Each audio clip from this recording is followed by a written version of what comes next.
Stephen Mule Matungulu.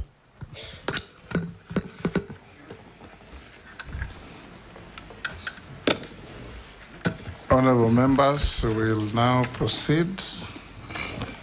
I should disclose that the nominee was my pupil in her early years in my law firm. I should have done so with Kindiki as well. But, pardon? Yes, I have bragging rights. We will administer an oath before we proceed. You may select to take the Bible or the Quran or affirm. Which one do you take? Bible. Hold it in your right hand and recite the oath.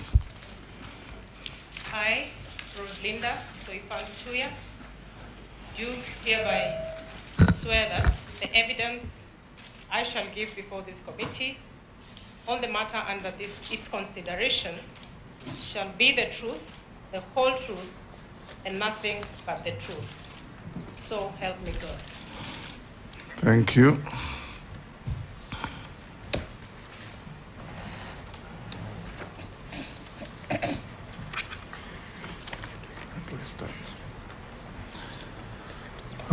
Rosalinda Tuya, we invite you, after signing the oath, to introduce yourself, name, your education background, your work experience, and your key competencies that make you think you are suitable for the appointment to cabinet. In 5 minutes. Thank you, Mr. Speaker. I will start off by stating how privileged I am to be appearing before this committee in, mid-term through an otherwise 5-year term, which is what I perceived to be. But even more privileged that I come in another capacity as the nominee for the Ministry of Defense. For purposes of introduction, I am Rosalinda Soipan-Tuya, former member of Parliament. I pride myself to have served for 3 terms. 2 terms at the National Assembly and a very short 3rd term as a member of the Senate. In terms of education background, I'm a lawyer by training, having done my Bachelor of Laws degree from the University of Nairobi. I have also acquired a diploma in law through the Advocates Training Program at the Kenya School of Law. And I have a Master of Laws in Sustainable International Development from the University of Washington in Seattle. I have had occasion to serve in various capacities at the private sector through development work. I have worked with the USAID. I have worked with the Kituo cha Sheria in advancing public interest litigation. I have also had occasion to serve as a member of the executive in the capacity of Cabinet Secretary in charge of environment, climate change, and forestry. Mr. Speaker, in terms of suitability for the position that I have been nominated to, the array of service that I have had occasion to be in, both in the public sector, the private sector, and in the civil service as a cabinet secretary, really posture me for this position as cabinet nominee for defense. Mr. Speaker, and my legal background and training from my conception of the role ahead of me, it's largely a policy role in terms of analysis of policy, design of policy, and oversight of implementation of policy. And I believe that my role and experience in the three fields posture me well for the assignment ahead. The assignment ahead, should I be confirmed by this committee, again is largely a heavily constitutional office. You will find that the defense sector or the defense space and indeed national security really has the constitution and parliament as the bedrock of operations of the role ahead of me.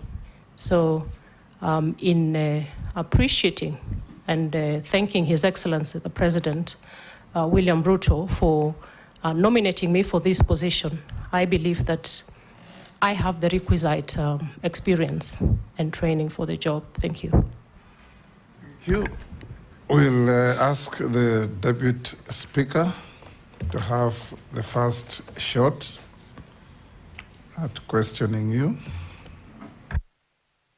Okay, thank you, Honorable Speaker. I can also make a confession that the nominee was my student at University of Nairobi, but that in no way will affect my judgment. Honorable Soipan, like you said, that the defense docket is regulated by law and rules and standing orders and military procedures. We have the Constitution and the Kenya Defence Forces Act, which establishes the position of Cabinet Secretary for Defense, who is then the principal advisor of the President on defense policy, while we have the Chief of Defense Forces, who advises the military on operational and administrative matters.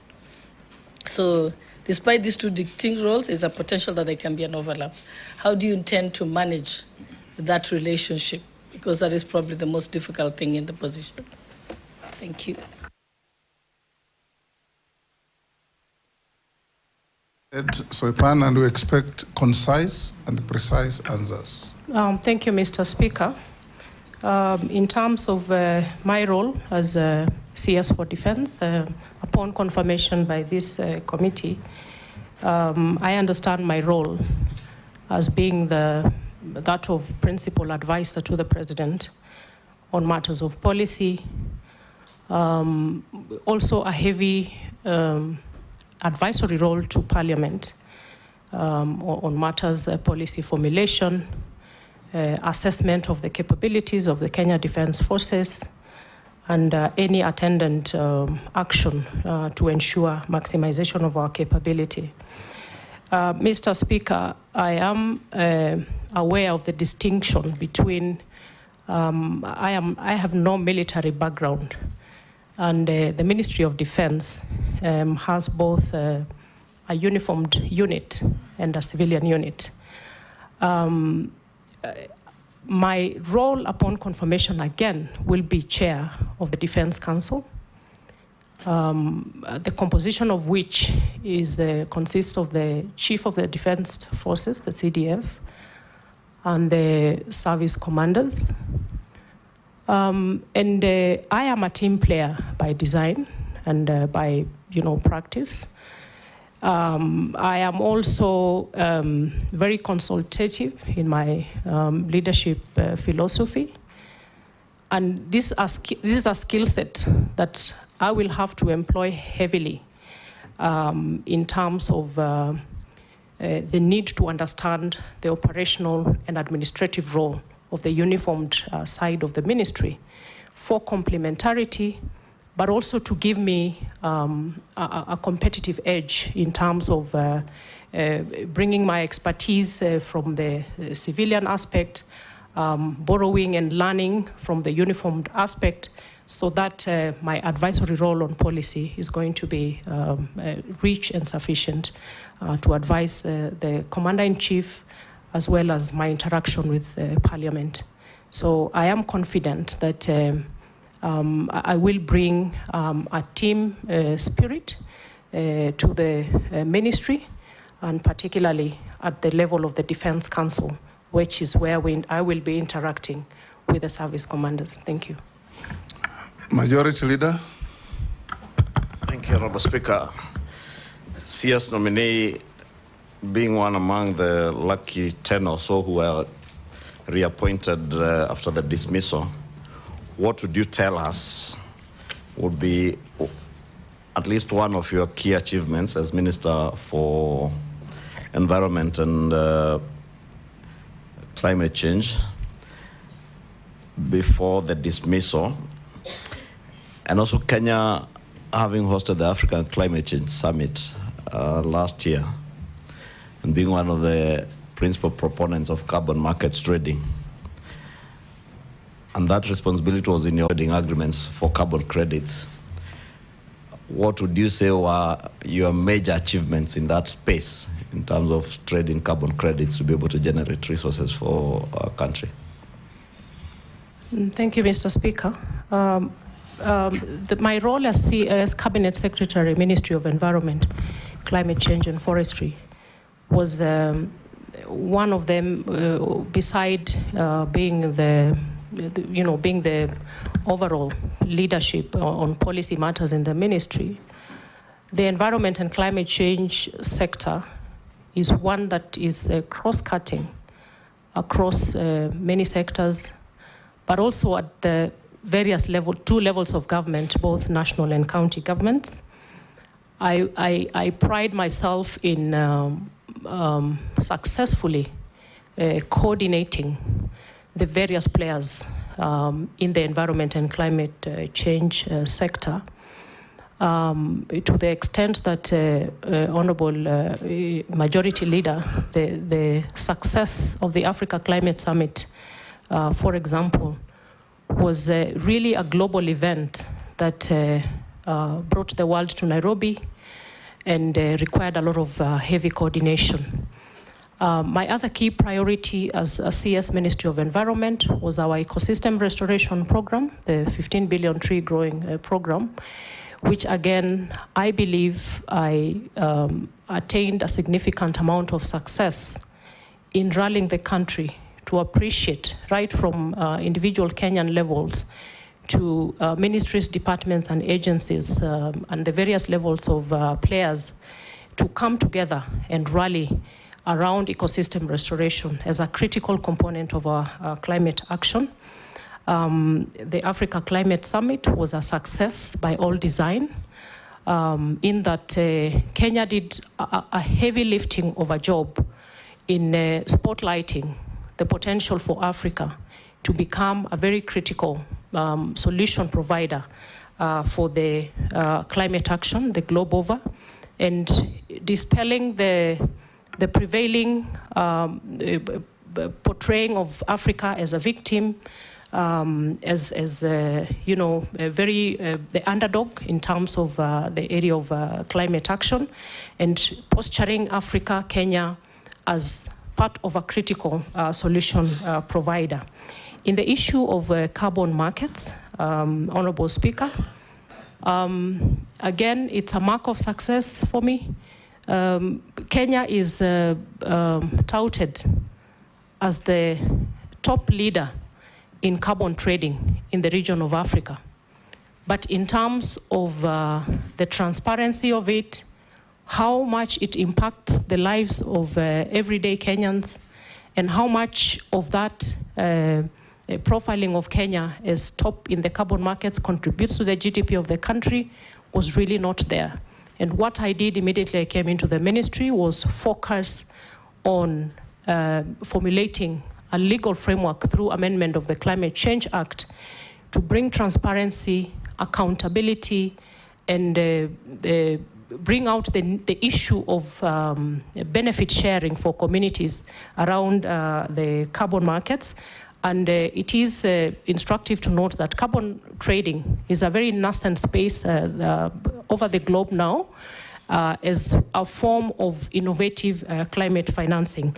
And just immediately before I left the ministry, we had already set up structures ready for full implementation of the new legal framework around carbon trading. And I believe it's going to be of benefit to Kenyans. It's going to be of benefit to investors in the form of project proponents, and most importantly, to communities. Thank you. Minority Leader, you skip? Yes, Nelson? As the chairman of Defense, Intelligence and Foreign Relations, I'll be directly oversighting you, Madam Soipan. In my two-term stint... If confirmed. If confirmed. I was going there. You guys are interrupting my apologies, if confirmed. My 2 stints in Parliament has allowed me to see 4 generals, both as just a member of Defense Committee and now as a chairman, and 3 cabinet secretaries. And the biggest issue, Madam Soipan, Honorable Soipan, has been the lack of appreciation from the civilian side of the military units and formation. They feel that the civilian side is overreaching and sometimes overbearing. They want to, by the time someone becomes a general, it takes about 35 years of hard work and merit. Every step in the military is merited. And sometimes because of our, short stints in the portfolios that we get, they have a feeling that sometimes the cabinet secretaries or the civilian side are overreaching. What do you think you will do differently, Honorable Soipan? Hold will take Naisula. Thank you, Chairman.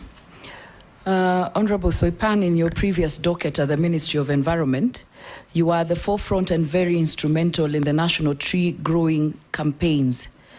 Kenyans and many of us were concerned about the amount invested in the various government officials, such as cabinet secretaries who traversed the country in choppers to participate in tree planting drive. While these exercises could have been conducted by the governors and the counties and our members of parliament and the people at the community level. Now that Kenyans are very keen on austerity measures, what will you make sure, what will you do? And you first tell us what was the justification, or what did you have in mind as a cabinet secretary to see all those resources spent on choppers to go and plant trees? The second question is the issue of deployment of KDF in our homeland. We saw recently how KDF was deployed in inland or homeland without it being passed in Parliament. And we did it the next day hurriedly, even without members of Parliament deliberating on that matter. I would like to get your view on this. And also deployment of KDF in parts of North Rift, parts of our country.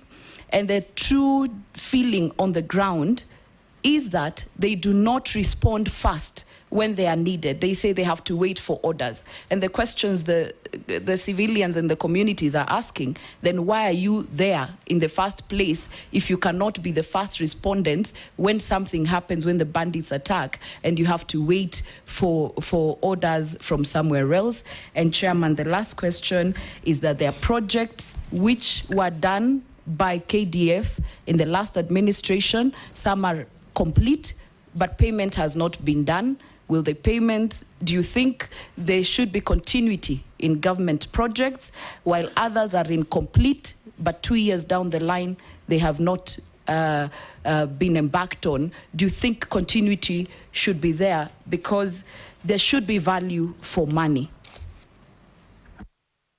You can respond to those two. Thank you, Honorable Speaker. The question by the Honorable Nelson Koech on the probability of my overreaching my mandate from the civilian side and infringing on the uniformed side of the ministry, I can give assurance to all the players in the Ministry of Defense that upon my confirmation as CS Defense, that as I had said earlier, I'm very heavy on team playing.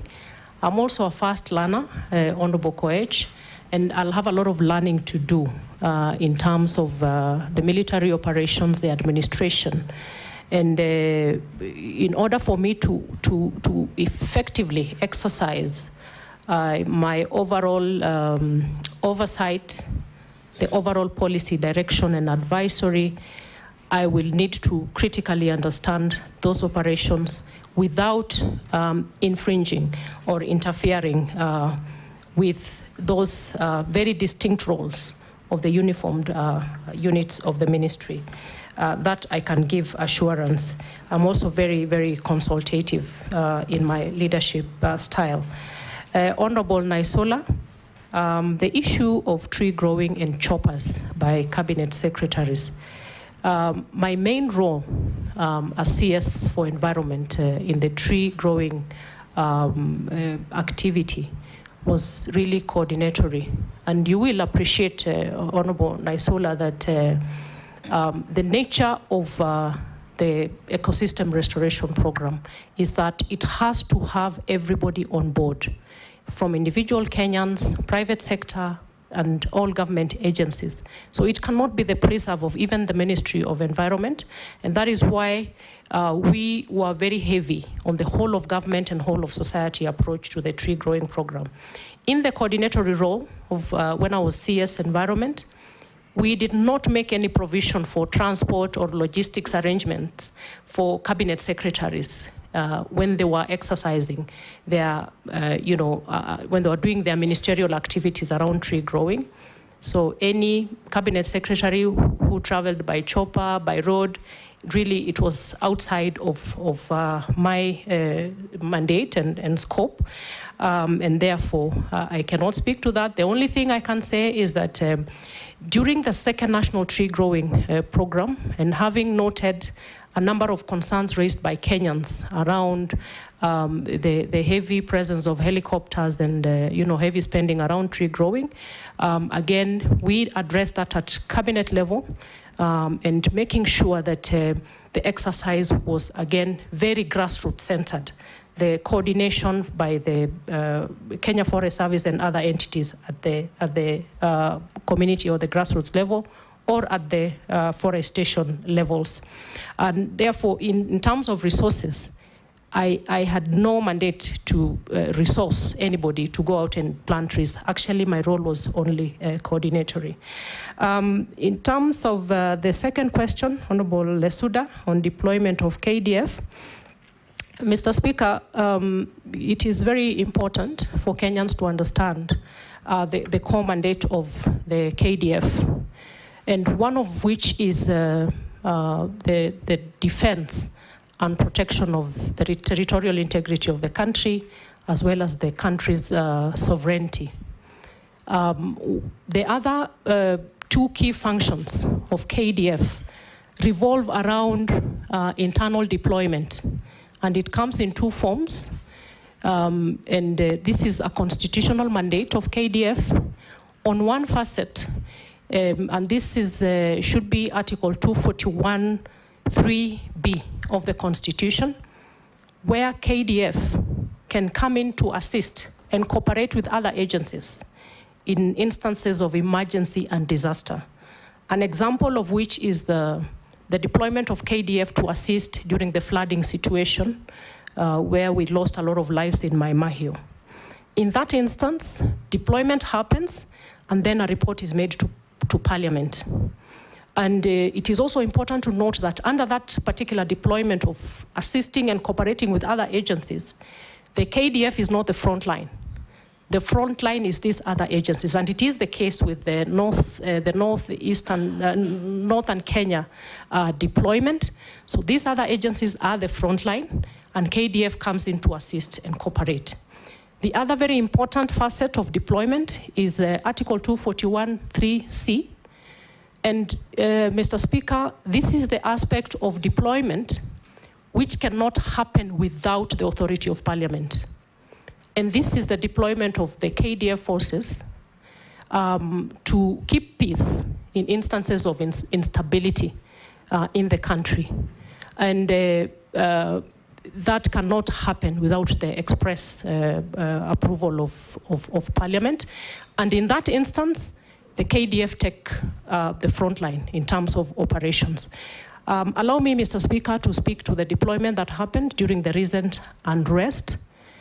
The deployment happened around the assistance and cooperation with other agencies.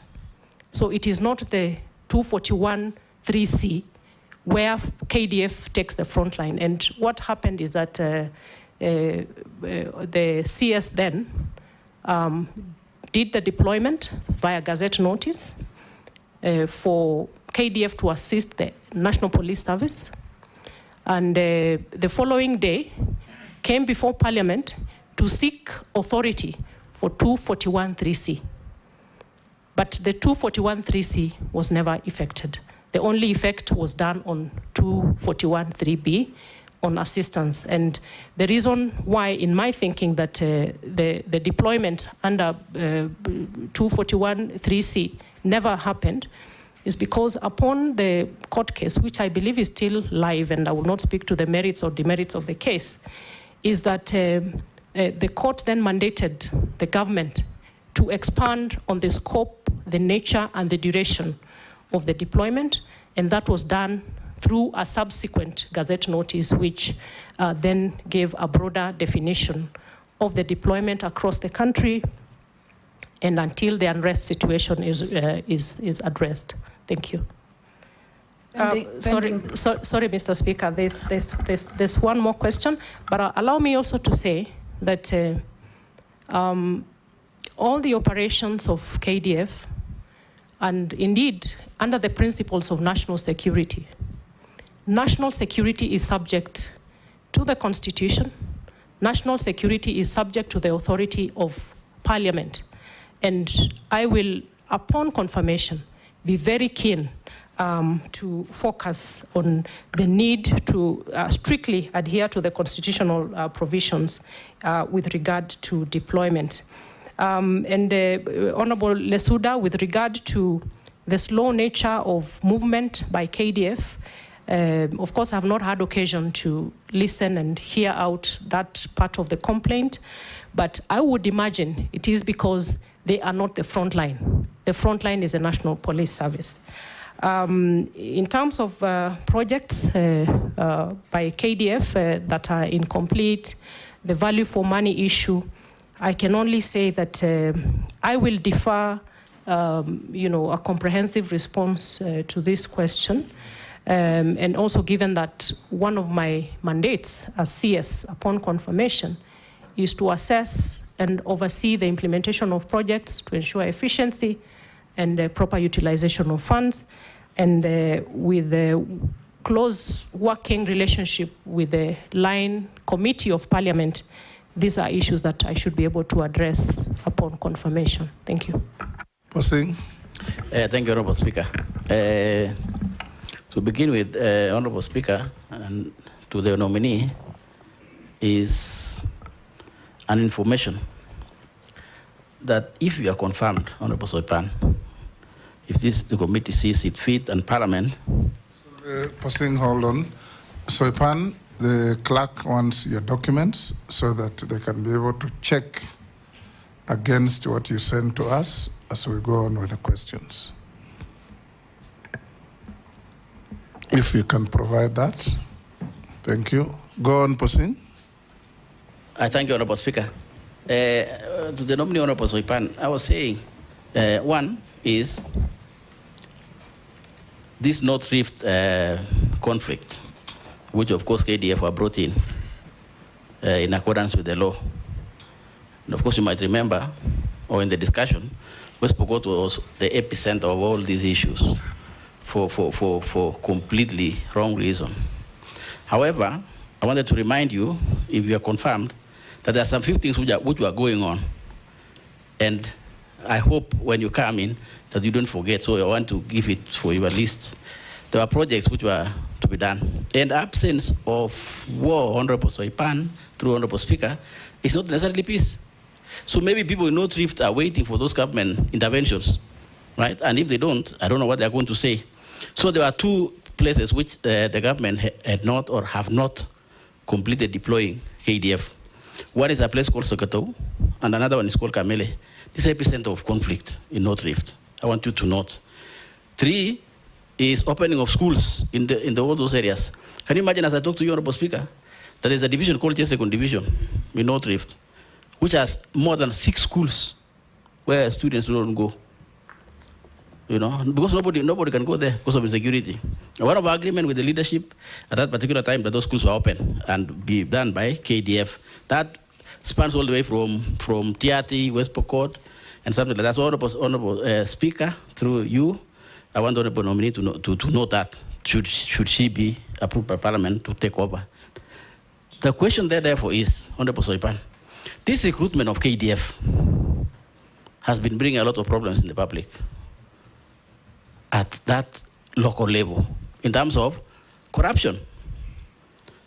And it's almost becoming an official thing where a parent with a child going for recruitment comes to some of us as leaders and asks for money. Can you imagine? Money to be used to pay people in KDF. And its average is between 600 and 1 million. Imagine. You know, it's terrible. It's terrible. And you know, locally, and particularly for us pastoralists, being employed in the army is almost like going to heaven. You know, it is the best job, actually, from where I come from. It's actually the best job. So people spend a lot of money. So what will you do now? That is a question. You don't need to respond to the earlier one. The question will be, what will you do in this department that is said people buying jobs, people selling? And it is true, Honorable Soipan, people sell land to pay 600,000 to 1 million. What will you do, Madam Soipan, that there is nobody to pay to be recruited as a KDF? Thank you, Speaker. Gikaria, you'll pass. Emase, you'll pass. Chairman, I just want to add on to what Honorable Kosing has said. And besides parting with money, even those recruits who are successful on reporting to training camps, a number of them are dismissed on flimsy reasons. It happened last year, and our constituents came to us. Our efforts to reach the CS were in vain. So we really want to know, because Kenyans are suffering. Again, I want to reiterate that recruitment into KDF has become a preserve of the rich people. The poor people will never get their children working in KDF. So if we approve you, are you going to make a difference? What is it you're going to do differently? So that opportunities are open and available to all Kenyans, irrespective of who you are and where you come from, on whether you have land to sell or not. That is a very serious issue. Honorable Nominee, we need your response to that. Daud. Thank you, Mr. Speaker. Mr. Speaker, Honorable Soipan, you did a wonderful job while you were in environment, and I believe if we approve you, you will do better in defense. I just want to touch on 2-3 things which the defense forces were handling: Nairobi Metropolitan, the KMC, Kenya Meat Commission, and others, and they've got a very good engineering department. Would you probably think, if you are appointed, to have the Kenya Defense Forces, like a company where they would come and assist in making schools and making bridges and all that at a fraction of a cost what the government would be paying private contractors? Would you think that would work if you were appointed? You can answer those, Soipan. Thank you, Mr. Speaker. I have noted the concerns raised by the Honorable Kosing on the epicenters of conflict in West Pokot County. I promise Honorable Kosing, should I be successful in becoming the CS, I will focus on these concerns. because of the critical nature of opening up the northern region. I believe opening it up for development and all the infrastructure necessary for the livelihood support for the people of West Pokot will go a long way. On the issue of KDF recruitment, Mr. Speaker, from my reading of the core principles of national security, the drafters of our constitution found it fit that the issue of integrity around recruitment of Kenyans to the Kenya Defense Forces would be a very core component of the national principles of national security, because the Constitution actually demands of the national security organs to ensure, to reflect the diversity of the communities of Kenya and ensure diversity in equitable proportions in the recruitment of Kenyans to the defense forces and other security organs. Mr. Speaker, when you see the enthusiasm around young Kenyans coming to front themselves to participate in the recruitment into the forces, I think it is a process we have to. Je, unajua unafaa ku-update token meter yako? Steps ni 2 tu, kureset na ku-update. Kenya Power watakutumia message iko na code, alafu unaziweka kwa token meter yako. Umesapota SMS kutoka Kenya Power? Sawa. Sasa ni kuweka code 1 kureset. Alafu weka code 2 ku-update. Karada, mtozi kulipishe. Usiachwe gizani nani. Update token meter yako leo. Ujumbe huu umeletwa kwako na Kenya Power and Lighting Company. Fomi kijipa, mimi nani. Now it's time to get extreme ice fresh. Ukiwa fresh all day, una stay fresh all night. Niki step onto the scene, na nikiona painting, shajua rada. Hona bro, be a fast man, be your own man. Ukiwa your own man, unakaa fiti na una smell even better. Be your own man with new Vastman Extreme Ice.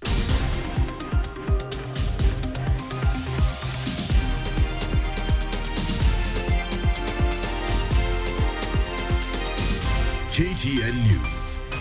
Get the whole story. Kenya, a land renowned for its dominance in middle distance running. Now, a new generation of stars in the 800 meters race has emerged. Mafansi wako na pressure ya kuona Mary Moraa atakimbiaje. Imedo tutapata ama tutapata. Mary Moraa is a calculative athlete. She knows when to strike. From Kitale to the global stage, Emmanuel Wanyonyi makes his debut at the Olympics. Ningependa sana kuwakilisha country yangu na nipate any medal kwa Olympics. Si rahisi lakini napambana. He has a very good chances of bringing home gold. Experience the journey. Celebrate the spirit. Mary Moraa and Emmanuel Wanyonyi. Paris 2024. Fomi kijipa, mimi nani. Now it's time to get extreme ice fresh. Ukiwa fresh all day, una stay fresh all night. Niki step onto the scene, na nikiona painting, shajua rada. Hona bro, be a fast man, be your own man. Ukiwa your own man, unakaa fiti na una smell even better. Be your own man with new Vastman Extreme Ice. Fomi kijipa, mimi nani. Now it's time to get extreme ice fresh. Ukiwa fresh all day, una stay fresh all night. Niki step onto the scene, na nikiona painting, shajua rada. Hona bro, be a fast man, be your own man. Ukiwa your own man, unakaa fiti na una smell even better. Be your own man with new Vastman Extreme Ice.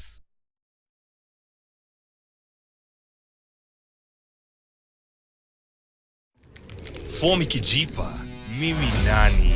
Now it's time to get extreme ice fresh. Ukiwa fresh all day, una stay fresh all night. Niki step onto the scene, na nikiona painting, shajua rada. Hona bro, be a boss man, be your own man. Ukiwa your own man, unakaa fiti na una smell even better. Be your own man with new Vassman Extreme Ice.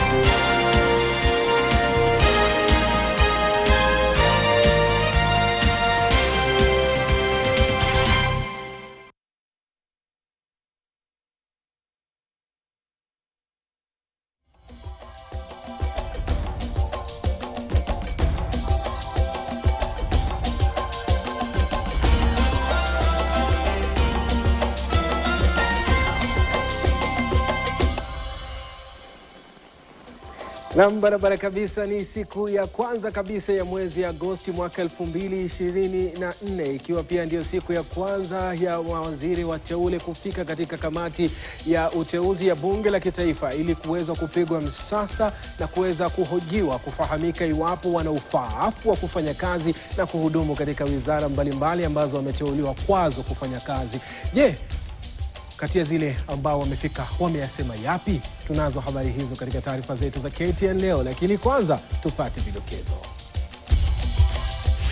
People concentrate on the banditry thing, but I think also on the past position we made a lot of success. Where we still have problems is the IDs and other aspects of citizenship documents. Sasa mawaziri wateule waanza huku Kindiki, Barasa, Wahome, Ogamba na Soipantuya wakifika mbele ya kamati ya uteuzi kwa mahojiano. That Parliament approves a nomination of Dr. Patrick Omonda Amoth. Many Kenyans were wondering, how would a person who is as qualified as him act for all those years, Honorable Speaker? Daktari Patrick Amoth hatimaye aidhinishwa kuwa mkurugenzi mkuu wa afya nchini baada ya kuwa kaimu kwa takriban miaka 5. Tovu wako, lakini wakitokezea basi mtupatie habari. Kenya yajiunga na ulimwengu kuadhimisha siku ya maafisa wa misitu na wanyamapori. Na tutakujuza namna mpango wa kumbandua naibu rais Rigathi Gachagua unatikisa eneo la Mlima Kenya.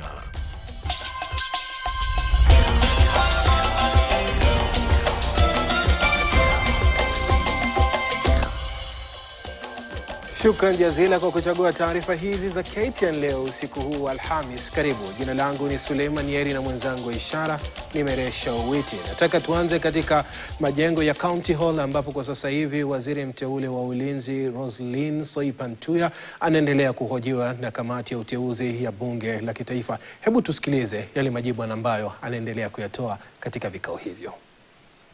Because of certain competencies that are found within the KDF, when you look at certain state corporations under the Ministry of Defense, one of which being the Kenya Ordnance Factories Corporation, which deals with the manufacture of ammunition and is slowly expanding its mandate to food production. It comes with a facet of the KDF, which because of the competitive edge in terms of skills and expertise, it can then contribute to the national development agenda of job creation, food security, and the likes, and also in the construction industry. And that is the same scope of operation of KMC. You know, bringing KMC into the operations of KDF, again, is in the same spirit. Mr. Speaker, I believe that the issue of defense industry is very critical, and particularly for the sake of the self-sufficiency of the Kenya Defense Forces in the wake of a very shaky fiscal situation, not just in Kenya, but the globe over. I think because of the critical nature of the mandate of KDF, we should be expanding the scope of operations to make sure that we engage in industries that will bring about self-sufficiency in terms of operations, food sufficiency, and indeed the issue of capacity building and equipment capabilities. So, Honorable Dawood, it is an area of critical concern for me that the very strategic state corporations under the ministry should be, facilitated. Na bila shaka huyo ni waziri mteule Soipan Mtuya akielezea kwa nini ipo haja ya kuweza kulijumuisha jeshi la Kenya katika huduma mbalimbali na katika sekta za humu nchini, ikiwemo kama katika sekta ile ya nyama ambapo sasa hivi inaendelea kusimamiwa na shirika hilo ama na KDF humu nchini. Nataka tuangazie hali ilivyokuwa kuanzia asubuhi ambapo zoezi la kuwapiga msasa mawaziri wateule lilianza rasmi mapema hii leo. Waziri mteule wa usalama wa ndani Profesa Kithure Kindiki akikabiliwa na maswali kuhusiana na utumizi wa nguvu kupita kiasi wa polisi dhidi ya waandamanaji wa kupinga serikali na vile vile mauaji ya kiholela, ambapo ameilimbikizia lawama idara ya polisi akisema majukumu hayo yako chini ya Inspekta Jenerali wa polisi. Daniel Kariuki amefuatilia kwa karibu zoezi hili na sasa anaarifu zaidi. Waziri mteule wa usalama wa ndani Profesa Kithure Kindiki alikuwa wa kwanza kufika kwenye kikao cha msasa wa mawaziri wateule na swala la mauaji na utumizi wa nguvu kupita kiasi likiangaziwa. Abductions were happening, human rights abuses were happening, but the minister's voice was not being heard in that situation. What makes you think that you can serve again in the same docket? The events the honorable member is referring to were mainly operational issues. The work of the minister, the Cabinet Secretary for Interior, as envisaged in Article 245 of the Constitution, is to give the organs of national security that fall under that ministry policy, direction, and policy guidance. Polisi wakikabiliwa na tuhuma za mauaji ya waandamanaji ambapo zaidi ya watu 50 waliripotiwa kuuliwa. Kindiki akisema atafuatilia swala hili iwapo ataidhinishwa kuwa waziri. Even beyond the police having independent operational command, the issue of the use of firearms by a police officer is individual.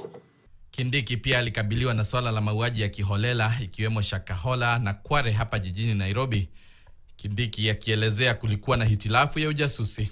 In a country like ours, how is it possible where you have chiefs, assistant chiefs, nyumba kumi, and all the structures and security and administrative structures that we have, that 20-40 people can be killed around one small area like Kware in the full view of the security and administrative structures without government coming to know. And the same thing happened to Shakahola. We believe that the public officials, including security officers who are in charge, must also have their day in being made accountable. Waziri mteule huyo pia ametetea utajiri wake ambao umesemekana kuongezeka kwa miaka 2 iliyopita, vile vile akitetea hatua ya kuwapeleka maafisa wa polisi Haiti. Huku waziri mteule kwenye wizara ya usalama wa ndani Kithure Kindiki akisema kuwa utendakazi wa maafisa wa polisi ni jukumu la idara ya polisi, macho yote yatakuwa yakifuatilia kuona ni vipi ambavyo atakuwa akiendeleza wizara hii kwa mara ya pili baada ya kuteuliwa na Rais William Ruto, huku shughuli ya kuwapiga msasa mawaziri wateule ikiingia siku ya pili Ijumaa. Daniel Kariuki, KTN News, katika majengo ya bunge Nairobi. Na waziri mteule wa elimu Julius Migos amesema kuwa ikiwa atafanikiwa kuidhinishwa kuwa waziri wa elimu, swala la wanafunzi wa grade ya 9 kuwekwa kwenye himaya ya shule ya msingi litaangaziwa upya. Akizungumza wakati wa kupigwa msasa mbele ya kamati ya uteuzi ya bunge hii leo, Migos amesema kuwa katika shule ambazo hazina rasilimali ya kutosha, wanafunzi hao wa grade ya 9 watasomea kwenye shule ya upili zilizoko karibu na shule zao za msingi. The way he has said the funds are not there, they are not adequate. So what would be his position when we get to January next year? Where will the grade 9s be? Will they be in senior secondary, or will they still be in junior secondary where there are no classes? Because there are no JSS teachers, there are no interns for that matter. Secondly, there is a problem. The junior school, where it will be domiciled. I think the Presidential Task Force went through public participation, and they made a recommendation that the junior school needs to be domiciled in the current primary schools, so that and the reasons were two mainly. The first reason was because it is going to be cost effective, because we have an extra 2 classes that is standard 7 and 8. And then the other one was the issue of cost to the parents, where they felt that if they were to move to secondary school, they'll need to pay more for those uniforms and such other things. There was also the question of age. The ones who would be in grade 9 would be the same age the Form 1s were before. So there are no 10-year-olds to go to grade 9. But what I'm asking the nominee, grade 9, they do not have the classes in the junior secondary schools or the primary schools, where if you are confirmed, and it's only 3-4 months left, if you are confirmed, where are you going to take those grade 9s? And we do not even have labs in the primary schools or JSS. So where are you going to take them? It's only 3-4 months remaining. We need to think about it. Very quickly, while in the high schools, we will have empty 2 classes and a laboratory or 2 which are full there. So I don't know what we will use those classrooms for, while we don't have them in the primary schools. My personal position is the decision to have the junior school domiciled in the primary school is the correct one. And it is a position that if you found it fit for me to become minister, I would enforce. And how would I do that? An audit has been done to determine that there are 16,000 classrooms that are required.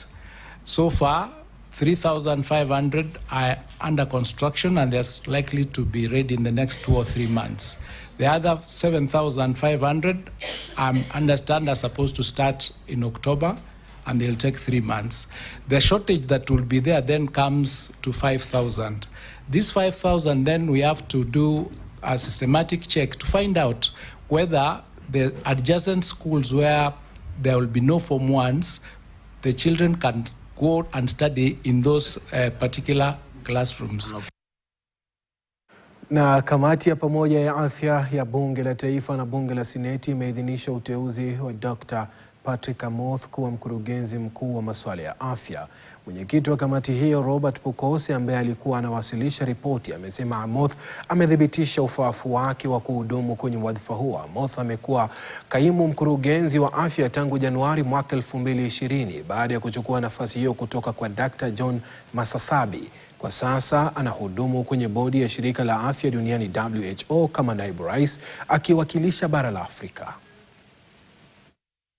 Pursuant the provisions of the Constitution, Sections 3, 5, 8, and 2 of the Public Appointments Parliamentary Approval Act, Cap 7F, the Health Act, Cap 241, the National Assembly Standing Orders, and the Senate Standing Orders recommended that Parliament approves a nomination of Dr. Patrick Omonda Amoth. Many Kenyans were wondering, how would a person who is as qualified as him act for all those years, Honorable Speaker? I do not know why it has taken 6 years for people to realize that this is a person that needed to be substantive on the first instance. Madam Speaker, the person who was in charge of giving the government technical advice on matters COVID was Dr. Amoth. Madam Speaker, Dr. Amoth performed so well that Kenyans were demanding for him to be confirmed as Director General of Health. We all know that if there is a person in this country who has suffered injustice, professional injustice, is Dr. Amoth, acting for over 5 years And when is duly qualified? If you are looking for competence, you are looking for erudity, you are looking for integrity, Madam Speaker. If you are looking for patience, comportment, composure, Madam Speaker, this gentleman, this doctor has shown that you can serve in any opportunity, that you can serve with dignity without making noise. Hongera kwa Dr. Amoth ambaye hatimaye amepata alama ya kuidhinishwa na bunge kuhudumu katika wadhifa huo sasa akiwa rasmi na sio kaimu tena. Tupate